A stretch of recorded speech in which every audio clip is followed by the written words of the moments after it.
Hey, you. Come on in. Get comfortable. We've got a really intriguing story for you today. Something a little different. Mm-hmm. We're heading up to Vermont, to a quiet spot, the Evergreen Cemetery in New Haven. Right. And we're going to look into the final resting place of a man named Timothy Clark Smith. Okay. And his grave, well, it has this pretty unusual feature, a window. A window in a grave. Yeah. Stick with us, because the reason why, well, it's quite something. It sounds, a window in a grave that immediately makes you think, doesn't it? What's going on there? Exactly. And it tells you something, I think, about the person and maybe the times they lived in. For sure. And Timothy Clark Smith, he seems like he was a pretty driven guy. Intelligent? Yeah, the records show he had a degree from New York. He was a surgeon, a physician. And a teacher, too. Shared his knowledge. Right. But his life wasn't just confined to, medicine or teaching in one place. No, not at all. His background is, well, pretty adventurous, actually. It really is. Like, get this. 1855, he spends 2 years working with the Russian army. Wow. Imagine that. What that must have been like back then. Seriously.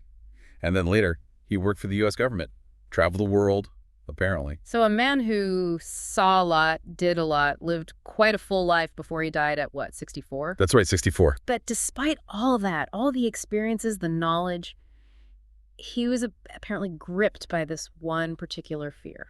Yes. The fear of being buried alive.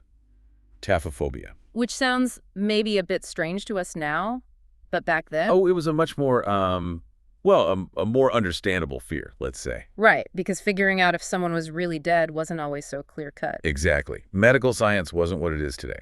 The line was blurrier. You hear stories, rare, maybe, but documented cases where mistakes were made. Horrifying mistakes. Then think about burial practices then, especially out in rural areas.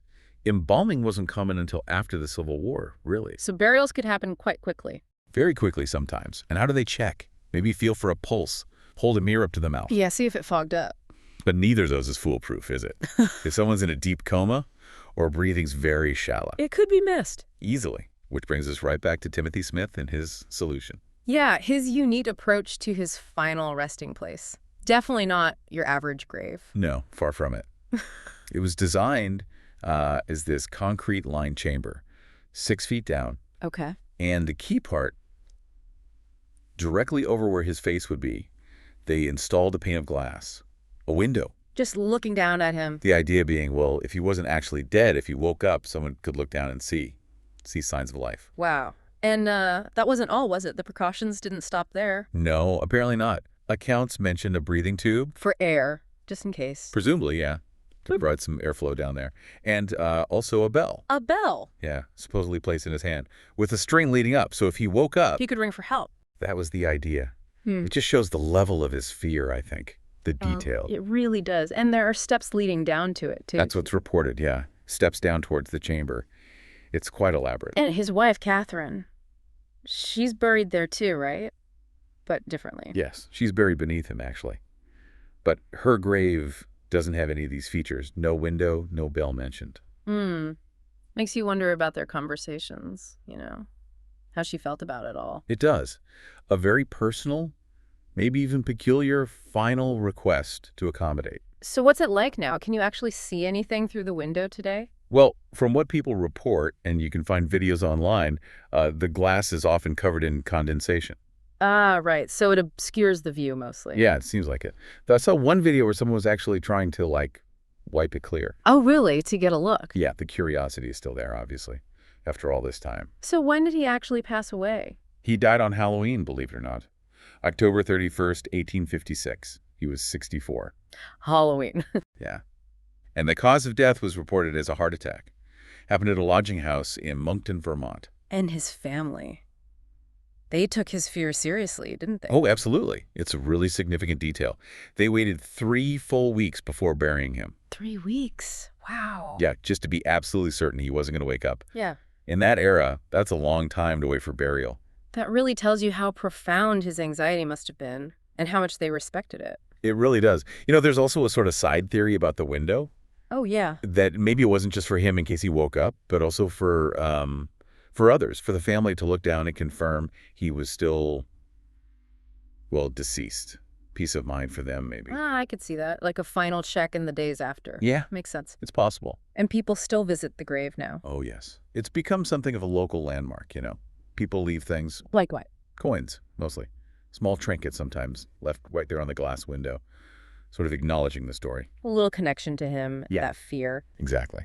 You know, it's interesting. One account mentions local talk about graves with bars on them. Bars, like prison bars. Yeah, that kind of imagery. Yeah. Though it clarifies Smith's grave didn't have bars. But it shows that general anxiety was kind of, you know, in the air, this fear of being trapped. Right. Part of the folklore, maybe? Could be. But the main thing, the sort of closing chapter on his fear at least, Yeah.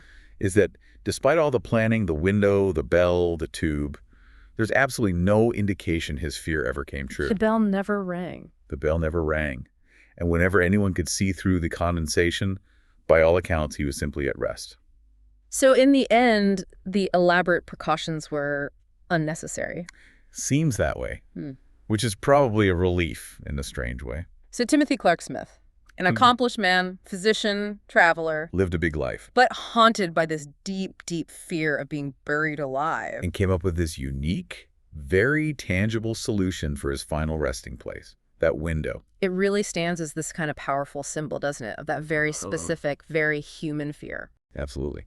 And it makes you think, you know, about fear itself, how powerful it can be, how it can shape our choices, even the very last ones we make. Yeah. It's a fascinating story. A little unusual, but definitely makes you ponder. It does. What lengths might we go to, you know, to confront our own deepest anxieties when facing the inevitable? Something to think about.